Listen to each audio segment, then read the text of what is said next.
Suara saya jelas? Jelas, Ibu.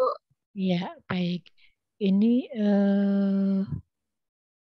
paparan saya sudah kelihatan? Sudah, Ibu. Ya, kita akan belajar bersama tentang HIV/AIDS. Ya, tadi sudah didiskusikan oleh kelompok di mana kita sebagai seorang bidan juga harus tahu ya, harus tahu bagaimana pengelolaan pada penderita ya yang seseorang atau pasien kita yang menderita HIV/AIDS.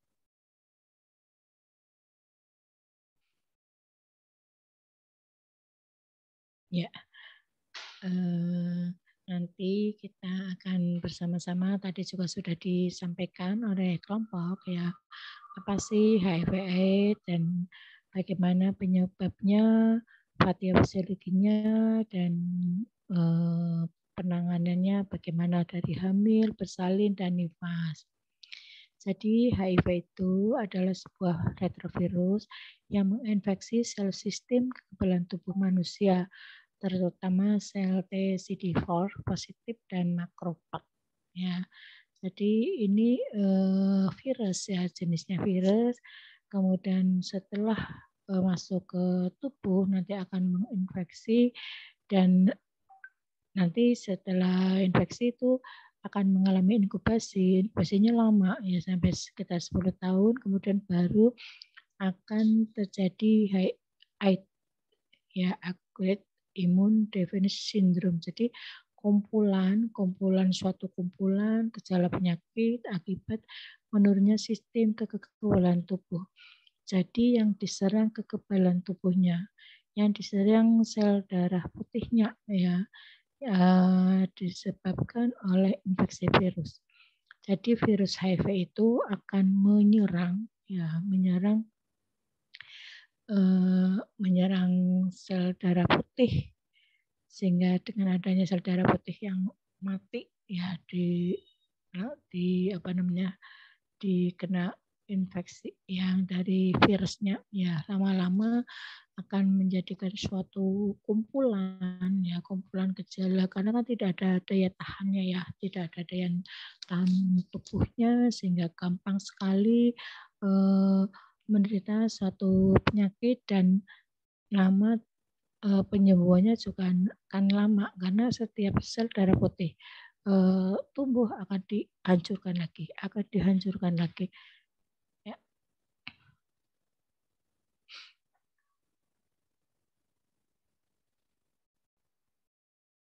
Tanda gejalanya apa? Yang pertama itu biasanya akan mengalami demam, panas, ya, terus nggak sembuh-sembuh. Jadi biasanya kalau baru terkena kemasukan virus infeksi kan itu 2 minggu sampai 6 bulan itu tidak akan mengalami suatu gejala, itu baru akan mengalami lama-lama baru akan timbul. Nah, jadi kalau baru masuk ya tidak akan memunculkan gejala.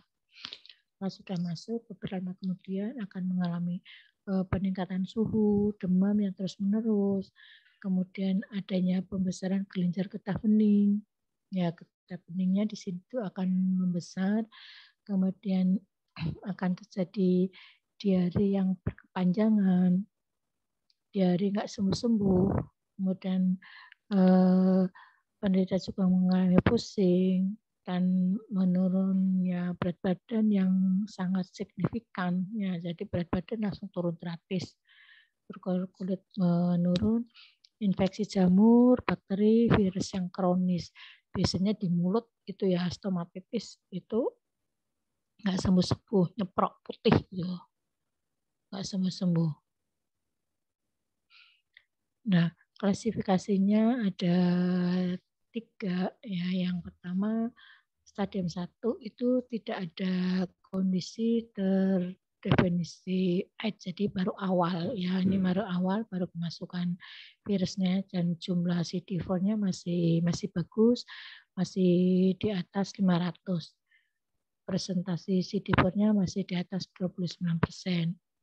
Kemudian ini mulai yang stadium 2, tidak ada kondisi, belum ada kondisi definisi AIDS, dan jumlah CD4-nya sudah mulai menurun, itu 200 sampai dengan 499, ya, atau presentasinya CD4 14 sampai 28%. Kemudian stadium 3 ini sudah mulai AIDS, infeksi HIV yang dikonfirmasi dengan tes laboratorium dan jumlah CD4-nya di atas 200 atau presentasi CD4-nya di atas 14%. Atau catatan kondisi definisi AIDS yang dikonfirmasi dengan tes laboratorium. Jadi tidak semena-mena langsung terdiagnosa AIDS, ya.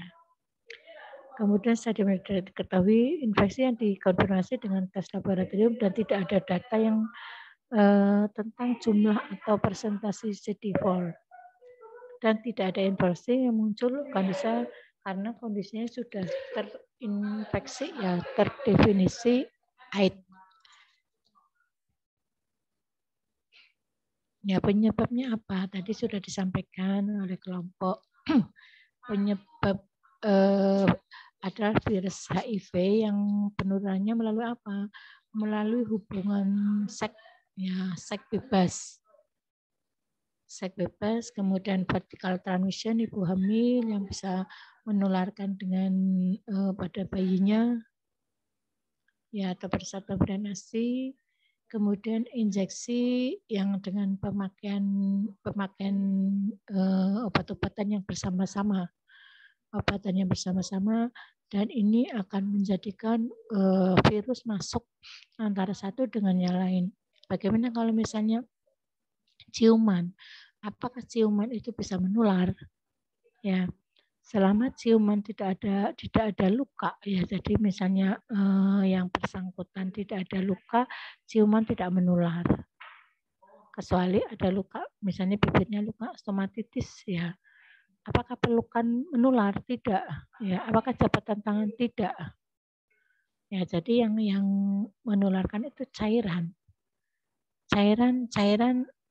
dari hubungan seks, ya, hubungan antara laki-laki dan perempuan, hubungan seks yang tidak aman, dan kadang hubungan seks yang bisa yang gonta-ganti pasangannya yang salah satunya itu menderita penyakit tersebut. Ya, ini akan menjadi infeksi masuk. Ini masuknya, ya. Ini coba kita lihat HIV-nya itu semakin virus banyak yang masuk, nanti akan membunuh, ya, akan menghancurkan sel darah putih. Di dalam tubuh, di dalam darah itu kan ada sel darah putih, ya. Kemudian sel darah putih itu bertugas untuk mempertahankan tubuh dari serangan kuman atau penyakit. Akan tetapi kalau virus HIV itu masuk tubuh, maka sel darah putih akan dihancurkan oleh virus HIV tersebut. Sehingga tidak mempunyai kekebalan. Orang yang sudah kemasukan HIV, virus HIV AIDS itu tidak mempunyai kekebalan tubuh karena sel darah putih hancur, sehingga gampang terjadi penularan penyakit. Misalnya batuk. Kalau sudah batuk, ya sudah nggak sembuh-sembuh. Diare nggak sembuh-sembuh, panas nggak sembuh-sembuh, ya. Sampai kadang karena tidak sembuh-sembuh akan yang menyebabkan kematian. Bukan karena penyakitnya, tapi karena virus itu memang menghancurkan sel darah putih yang harusnya memberikan suatu kekebalan apabila ada virus lain yang masuk. Nah, apabila ada bakteri-bakteri yang masuk, mestinya kan melindungi, tapi karena ada virus darah putih, setiap datang langsung hancurkan, sehingga gampang sekali menderita suatu penyakit dan penularannya akan lama. Nah, ini proses terjadinya, ini periode infeksi itu 2 minggu sampai 6 bulan. kemudian ini selama 1 tahun itu tidak itu mengalami inkubasi, dia menularkan, tapi belum tahu dia itu AIDS. Baru setelah 10 tahun akan terjadi AIDS. Makanya misalnya apabila seseorang kan misalnya menggunakan pengguna obat yang bersamaan dengan jarum suntik. Ya, pada saat 1 tahun, 2 tahun tidak terasa dia itu. Ya, mungkin awal-awal kemudian tidak merasa apapun, nanti setelah karena tidak merasa apapun, mungkin dia 10 tahun kemudian atau 15 tahun kemudian baru ketahuan ya ada ternyata setelah tahunnya apa? Setelah dia sakit yang tidak sembuh-sembuh, ya setelah dicek ternyata ada AIDS-nya dan setelah 4 tahun biasanya akan mengalami kematian. Bagaimana penerapannya untuk ibu hamil? Ya, ibu hamil dengan HIV.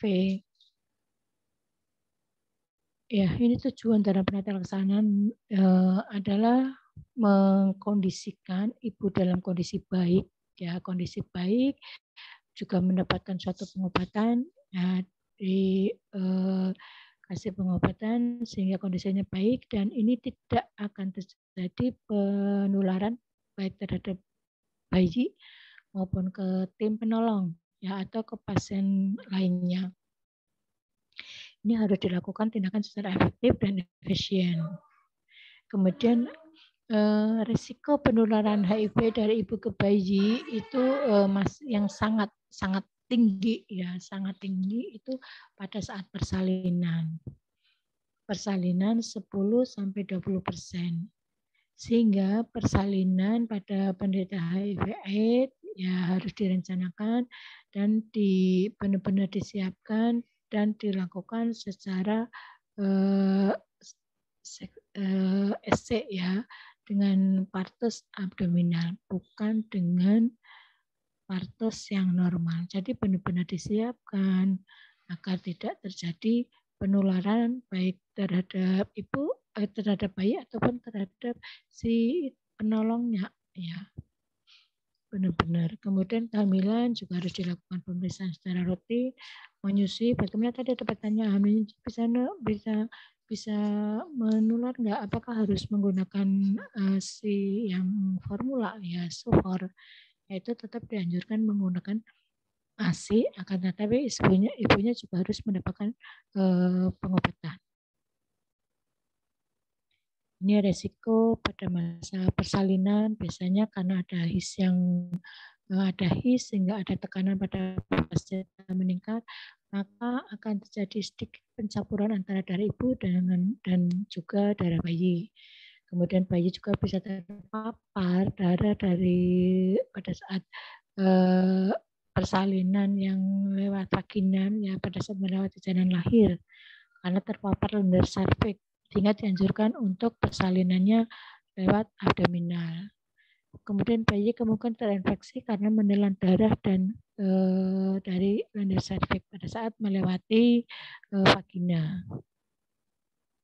Bagaimana penata laksananya pada antenatal? Ya, untuk pemeriksaan antenatal sama seperti pasien yang normal biasa, jadi dilakukan ukur tinggi badan, berat badan, kemudian ada dilakukan pemeriksaan TFO, tekanan darah, dan diberikan juga TT. Kemudian dilakukan pemeriksaan penunjang ya dengan HB, proteinurin, gula darah, golongan darah. Kemudian apabila ada faktor thalassemia atau faktor indikasi dilakukan pemeriksaan. Jadi tetap pemeriksaan antenatal yang terintegrasi. Secara umum pola hidupnya harus makanannya TKTP ya, tinggi kalori, tinggi protein, kemudian tidak boleh merokok, tidak boleh minum alkohol, kemudian olahraga harus teratur juga dan istirahatnya yang cukup. Kemudian pada saat hamil dilakukan pengurangan kadar virus dengan Viralat ya, minum ARV-nya secara teratur, kemudian pada saat pemeriksaan viral itu pada usia kehamilan 36 minggu ke atas. Kemudian juga dilakukan deteksi dini dan terapi faktor penyulit, misalnya ada IMS, misalnya sifilis, GO, kondolimo, kemudian hepatitis dan lain-lain.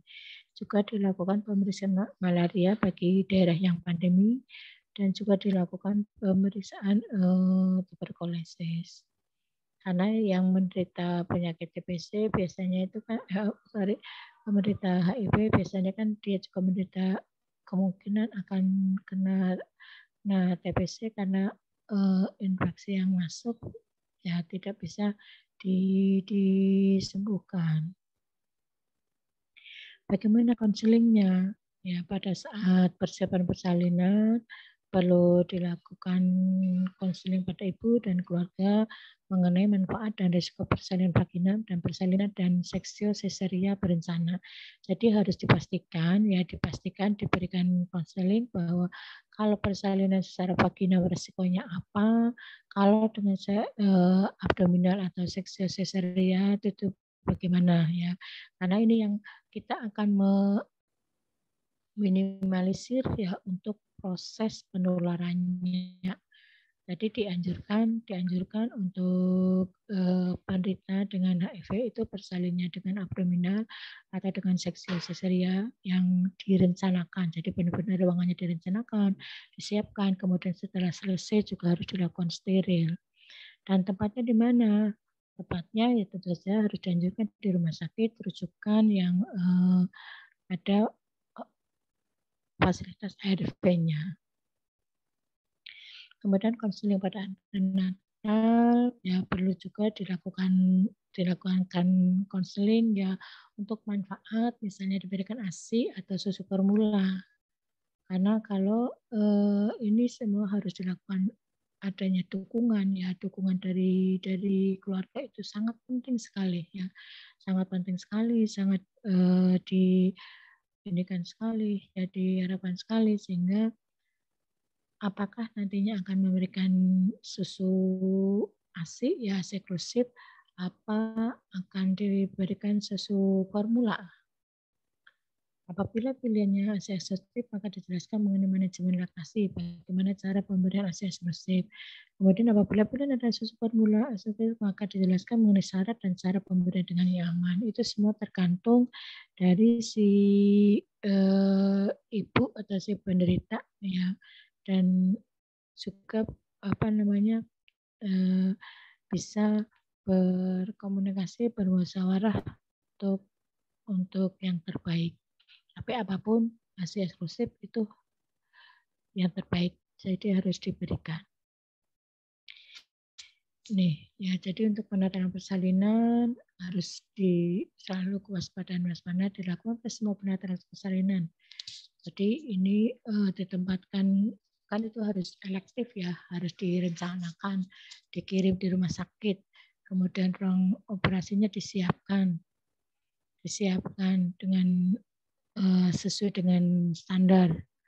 Kemudian untuk yang penolongnya ya dokternya maupun yang sebagai asistennya harus menggunakan alat pelindung, topi, kacamata, masker, apron, sarung tangan, dan sepatu untuk mencegah transmisi HIV melalui cairan.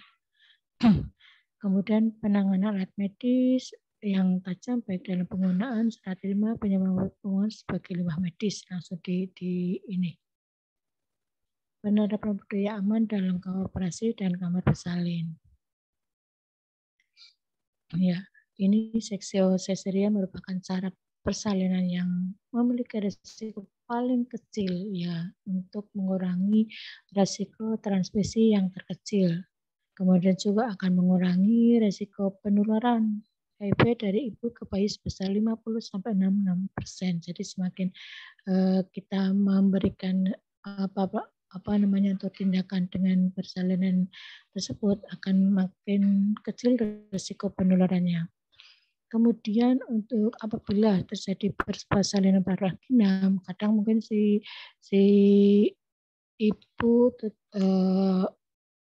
atau si penderita penderita itu tidak belum waktunya infarto, tiba-tiba ada dia terus belum waktunya persalinan ya, kemudian dia ternyata itu mengalami tanda-tanda infarto atau mengalami akan melahirkan ya, mestinya sebelum kehamilan infarto itu sudah direncanakan secara elektif persiapannya. Jadi tidak bisa ya, tidak dia sampai belum belum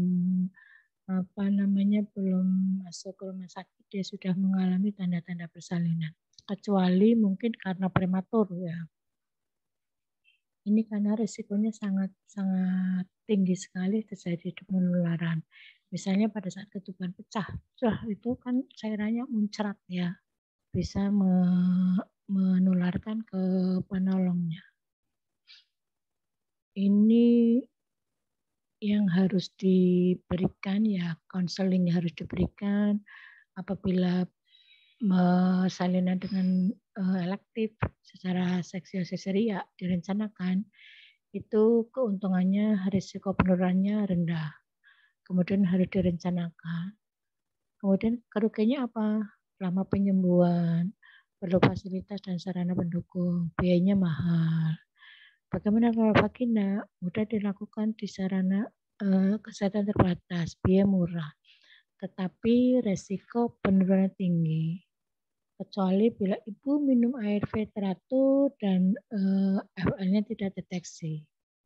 Ya, jadi yang sekarang untuk penata laksananya ya, yang dianjurkan, yang disarankan itu harus melalui abdominal ya, atau seksiosesaria secara elektif, secara direncanakan. Kemudian bagaimana pasca persalinan ya, untuk secara umum sama ya dilakukan pemeriksaan rutin. Kemudian untuk yang khusus pastikan ibu telah menentukan pilihan makanan untuk bayi, apakah menggunakan ASI atau menggunakan sufor. Anjurkan pemeriksaan CD4 untuk menilai kelayakan terapi ARV berikutnya. Jadi harus dilakukan pemeriksaan secara tepat untuk mendapatkan pengobatannya.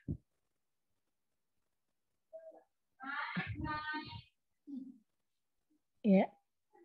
Kemudian untuk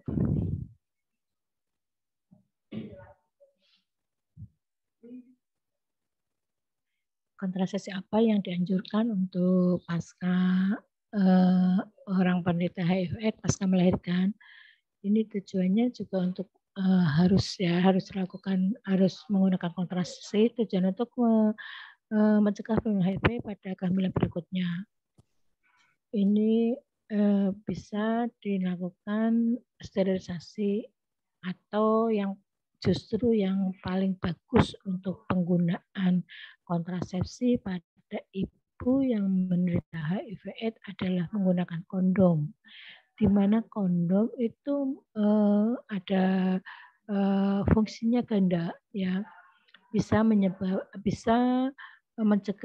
kehamilan atau efek kontrasepsinya, kemudian bisa juga mencegah penularan HIV/AIDS-nya kepada pasangannya.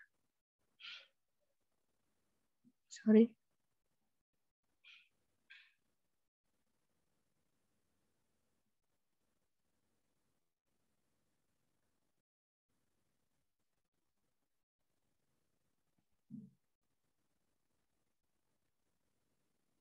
Ya. Ini secara umum tinjauan kasusnya ya, misalnya ada pasien ya keluarnya dengan apa? Mengatakan meneruskan kehamilannya ini pada saat hamil pertama, kemudian demamnya demam selama 2 minggu, diare terus menerus, kemudian ini riwayat kesehatan sekarang, misalnya datang dengan mengalami diare 2 minggu yang lalu. Nah, riwayat kesehatan keluarga juga dilakukan pemeriksaan, ditanyakan, kemudian ini riwayat menstruasinya juga ditanyakan. Nah, riwayat kehamilan sekarang ditanyakan. Ini untuk ANC-nya juga dimasukkan, tanggal berapa, keluarnya apa, hasil pemeriksaannya bagaimana, terapi, penyuluhannya bagaimana. Ya, sampai dengan ini juga sudah pernah buat askap ya. Asuhan kebidanan sudah buat belum? Halo? Halo?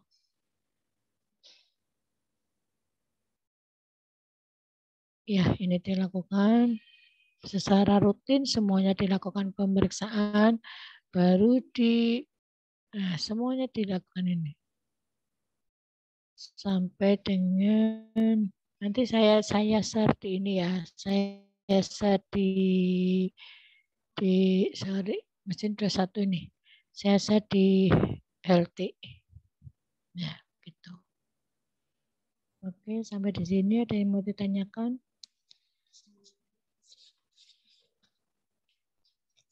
Jadi penyakit HIV itu tidak langsung orangnya tahu ya, orangnya merasakan, memerlukan waktu yang lama untuk dari HIV ke AIDS-nya. Kalau sudah AIDS berarti kan sudah merupakan suatu kumpulan gejala numpuk, sudah beberapa penyakit yang tidak sembuh-sembuh, itu berarti sudah terjadi AIDS. Oke, ada yang mau ditanyakan?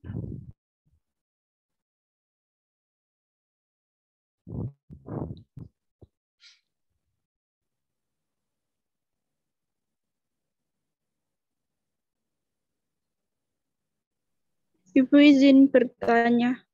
Ya, silakan. Jika yang terkena HIV/AIDS itu apakah bisa sembuh ya, Bu? Kalau bisa itu presentasenya berapa, Bu? Terima kasih. Iya. Kalau sudah sampai, harusnya kan dari awal ya, dari awal dia menderita HIV, itu kan sudah dilakukan suatu pemeriksaan yang rutin, minum obat yang rutin, menggunakan pemeriksaan CD4-nya, jangan sampai kurang dari 200 ya, harus di atasnya itu harus minum ARV. Kalau sudah sampai AIDS ya, sudah sampai misalnya sudah 10 tahun atau 15 tahun HIV kemudian terjadi AIDS, itu penyembuhannya memang akan sangat sulit ya, sangat sulit. Karena apa? Sudah terjadi beberapa penyakit yang muncul ya. Tadi bisa terjadi diare, meninggalnya karena apa? Mungkin meninggalnya karena diare ya, diare yang terus menerus akhirnya meninggal karena dikasih obat tidak bisa ya, tidak mampu, tidak sembuh. Apakah penyakit HIV bisa sembuh total? Kalau sembuh total itu belum ada sembuh total, cuma ya harus selalu dikontrol, harus rutin kontrol di CD4-nya, dalam darahnya itu jangan sampai terjadi penurunan dan harus selalu minum obat. Begitu, Mariana. Baik, Ibu. Terima kasih. Iya, ada lagi?